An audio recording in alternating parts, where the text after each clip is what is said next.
J'ai grandi dans une famille de mandarins et de lettrés. J'avais vécu beaucoup au village, où j'avais vu les paysans pauvres, les paysans sans terre, les assemblées de notables. Puis j'ai été étudié en France, c'est-à-dire donc dans une société capitaliste évoluée. Puis maintenant, depuis des années, je participe à la construction du socialisme ici. Donc je peux dire en 59 ans, puisque j'ai 59 ans, j'ai vécu dans trois sociétés différentes. Une société féodale et coloniale, une société capitaliste et maintenant une société socialiste. Socialiste d'un pays sous-développé qui essaye au moins de bâtir le socialisme. Le socialisme suppose toujours un état économique avancé, une technique avancée. Or, on est très en retard et ça crée beaucoup de difficultés. Mais il y a aussi des conditions favorables, particulières au Vietnam. Je prends par exemple la coopération agricole. Mettre les paysans ensemble, ça n'a jamais été facile. Voyez. Mais il y a des conditions objectives à ça. C'est d'abord la nécessité du réseau hydraulique. Pour creuser un canal, un paysan seul ne peut pas le faire. Voyez. Pour bâtir une digue non plus. Donc ces travaux d'hydraulique ont obligé, il faut dire, les paysans à se mettre en collectif. Il y a les conditions subjectives, les capacités des gens à s'associer, voyez, et le fait de trouver un noyau de militants, de dirigeants, voyez, pour orienter tout cela. Or, notre parti, au sortir de la guerre anti-impérialiste, la guerre de libération nationale, est constitué en majeure partie de paysans.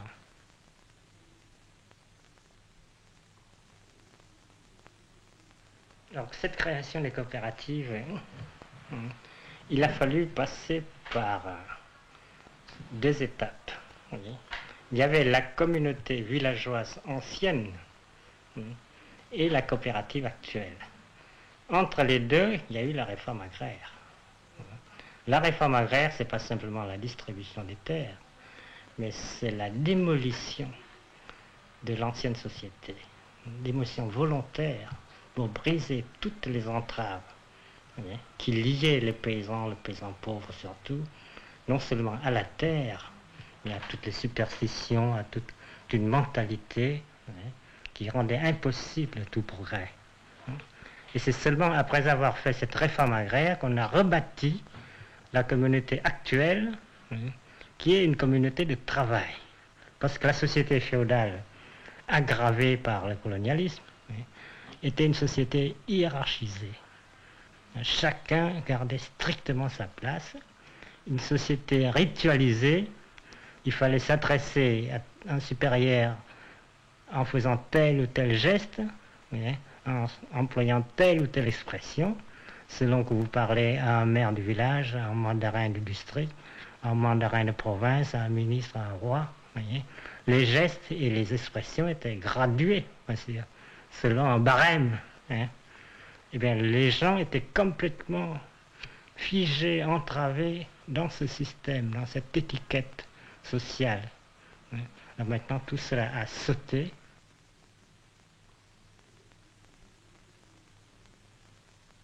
Dans une coopérative, le mari et la femme sont membres des travailleurs de la coopérative. À la fin du mois, à la fin de la récolte, chacun ramène à la maison tant de points. Mettons le mari 500 points, mais la femme souvent est beaucoup plus appliquée, s'occupe de l'élevage, s'occupe de la culture de légumes, tout ça, et elle rapporte 600 points. Alors il n'y a plus de chef là. Voyez, c'est celui qui rapporte le plus. Donc la coopérative a fait conquérir à la femme une véritable égalité. Sinon, ça resterait inscrit seulement dans les lois, dans un livre, etc. Ou bien une femme qui va participer à la milice villageoise, mettons qu'elle a abattu un avion ou qu'elle a tiré sur des avions. Vous croyez qu'elle rentrait chez elle, le mari puisse encore l'abattre, lui donner une bastonnade, mettons, voyez. Je le dis souvent en rigolant, quoi, que le pouvoir de la femme, c'est au bout du fusil.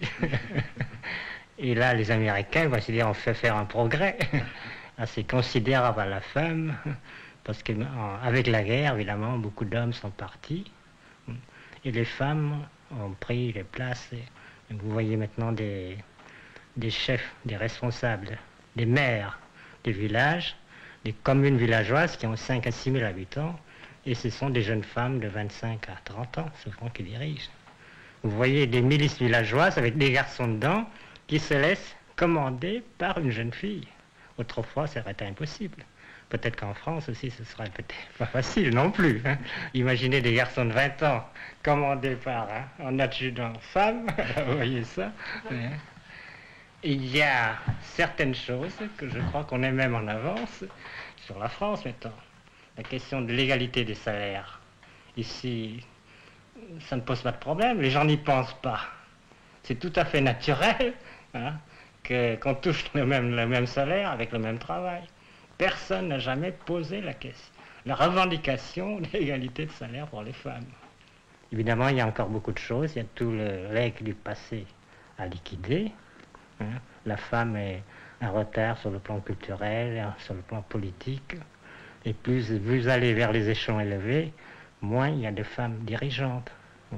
Mais ça, c'est un retard historique à rattraper. Puis il y a les questions d'éducation des enfants et des soins donnés aux enfants. Alors c'est dans la mesure seulement où on fera des progrès dans les garderies, les crèches, les maternelles, tout ça, qu'on aidera les femmes à se libérer. Mais actuellement, c'est un acquis idéologique. Dans les idées, dans les mœurs, l'égalité des femmes est une chose, je crois, réalisée complètement. Il y a certaines bases matérielles et techniques qui sont héritées du colonialisme, mais elles sont vraiment dérisoires. Hein. Par exemple, je prends les voies ferrées. C'est des voies étroites, uniques, à 1 mètre. Il y en avait quelques milliers dans toute l'Indochine, des kilomètres. Et dans le Nord-Vietnam, à la libération, en 1954, il en est resté 100 kilomètres exactement, Hanoï à Haiphong. Donc, c'est pas énorme. Prenez les centrales électriques. La plus grosse centrale électrique bâtie par les Français, elle faisait 8000 kW, celle d'Hanoï, et celle des charbonnages. Et sur des mines de charbon, où il y a plein de charbon, la plus grande centrale électrique faisait 8000 kW. Et il n'y avait pas une machine, pas un moteur dans tous les villages à l'époque. Donc il fallait penser non pas tellement à développer ce qui restait du colonialisme qu'à faire des choses tout à fait nouvelles. Or, il y a des choses nouvelles, le mot nouveau doit s'entendre dans le sens relatif à ce qui existait et relatif à ce qu'il y a dans le monde actuel. Or, nous sommes en retard, justement à cause du féodalisme et du colonialisme, de 2 révolutions industrielles. La première, celle que l'Europe a faite au XVIIIe au XIXe siècle, c'est la révolution du charbon, de l'acier, des machines, outils, voyez. Et ensuite, la seconde révolution industrielle, c'est ce qui se fait actuellement depuis 20 ans, c'est de l'électronique, des plastiques, voyez, de la cybernétique. Voyez. Nous sommes en retard de ces 2 révolutions qu'il faut rattraper. Alors, il faut, comme nous disons, marcher sur les 2 pieds, c'est-à-dire d'une part partir du travail artisanal, le rénover graduellement, introduire peu à peu la mécanisation, c'est-à-dire suivre le processus que l'Europe a suivi à peu près en 2 siècles, passer de l'atelier à la manufacture et puis de la manufacture à l'usine. Ensuite, dans certains secteurs, la passer directement à la technique la plus moderne possible, et ceci en général avec l'aide des autres pays socialistes, plus développés, l'Union soviétique, la Chine, l'Allemagne de l'Est, la République démocratique allemande, la Hongrie, etc. Voyez. Alors, sur le plan de l'organisation, c'est l'État, le secteur d'État, du moins les entreprises du ressort central, qui s'occupent des techniques les plus modernes parce qu'ils ont les plus de capitaux, de moyens, et ce sont les industries régionales, les administrations régionales qui s'occupent de rénover peu à peu l'artisanat.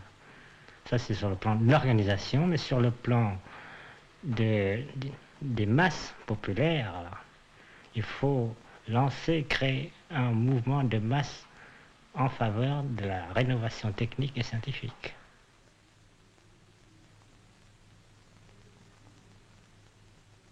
La compréhension intellectuelle des techniques et des choses nouvelles, ça s'acquiert par l'instruction.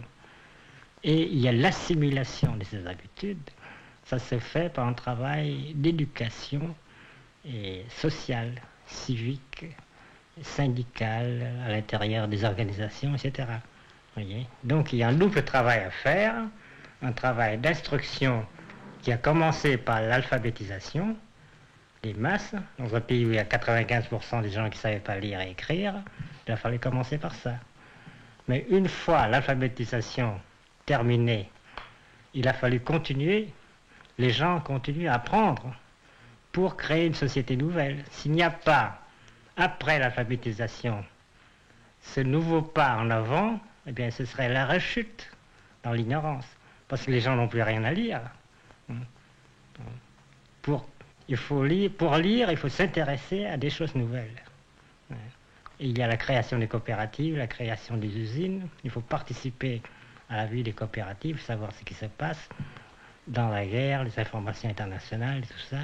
C'est cette vie nouvelle qui incite à lire et qui entretient la lecture, qui pousse à s'instruire à nouveau.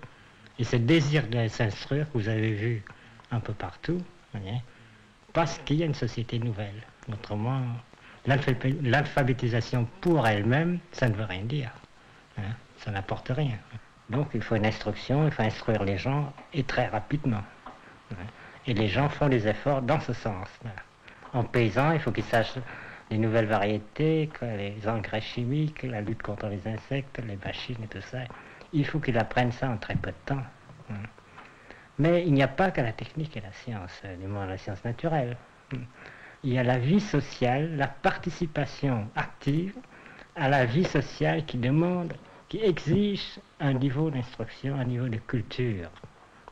Et c'est plutôt un niveau de culture politique, culture civique, culture psychologique, dans une réunion, si vous voulez discuter. Eh bien, si vous ne savez rien sur ce qui se passe, sur les lois nouvelles, sur les règlements, sur l'actualité, sur la psychologie des gens, eh bien, qu'est-ce que vous n'avez rien à dire.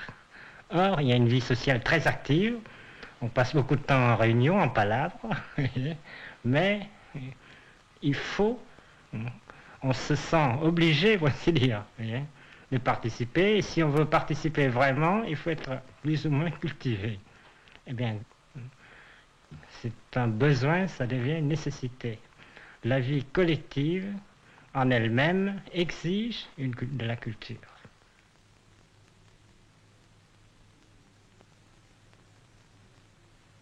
Vous avez deux conceptions possibles pour fonder un système d'enseignement. Ou bien vous partez d'une conception abstraite de l'homme. L'homme doit être ceci, cela, donc il faut faire les programmes comme ceci, comme cela, suivre telle ou telle méthode pédagogique. Ou partir des exigences de la société. Alors pour nous, c'est la seconde voie qu'on a choisie. On part des exigences du mouvement révolutionnaire, des besoins de la société, à chaque étape, et souvent en prévision, on fait des plans sur l'étape à venir. Par exemple, pour les gosses de maintenant, qui vivent actuellement dans une société encore peu développée matériellement, mais qui dans 20 ans auront des machines électroniques et des machines cybernétiques à manier. Il faut penser comme ça, vous voyez, qui vivront dans une société différente. De sorte qu'il faut concilier entre les exigences présentes et les exigences à venir. Par exemple, pour l'enseignement des mathématiques. Et dans les sociétés très développées, on commence à enseigner les mathématiques modernes très tôt. Est-ce que nous, on le fait ou on ne le fait pas? C'est une question qui se pose. Dans 20 ans, comment on sera? Voilà. Alors ça pose beaucoup de problèmes aux éducateurs. Actuellement, c'est une génération, on considère, de militants. Depuis 30 ans qu'on fait la guerre, qu'on lutte, on pourrait dire que ça se forme presque tout seul. Je ne dis pas que ça se forme tout seul, mais l'esprit révolutionnaire, ça vient presque naturellement. Mais d'ici 10 ou 15 ans, hein, en pleine paix, les problèmes se poseront différemment pour la jeunesse à venir. Quand on évoque le passé et qu'on le compare au présent, pour un vieux, pour quelqu'un vieux de mon âge, c'est facile à voir, mais pour un jeune de 20 ans, eh bien, la société féodale coloniale, il en a entendu parler, mais il n'en a pas souffert directement.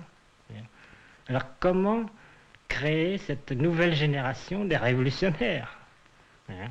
Si on peut rester là, ça pose des problèmes. Alors nous pensons qu'une fois la lutte nationale terminée et gagnée naturellement, hein, ce sera par le travail de production, la participation au travail social, au travail de production dès l'école, hein, et pendant toute la scolarité, parallèlement aux études théoriques, qui formeront, et cette conjugaison d'études théoriques, de participation au travail de production, travail social, qui formeront l'homme nouveau.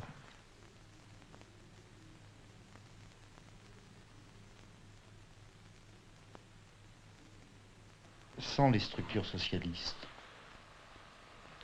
que se serait-il passé au Vietnam face à l'agression américaine?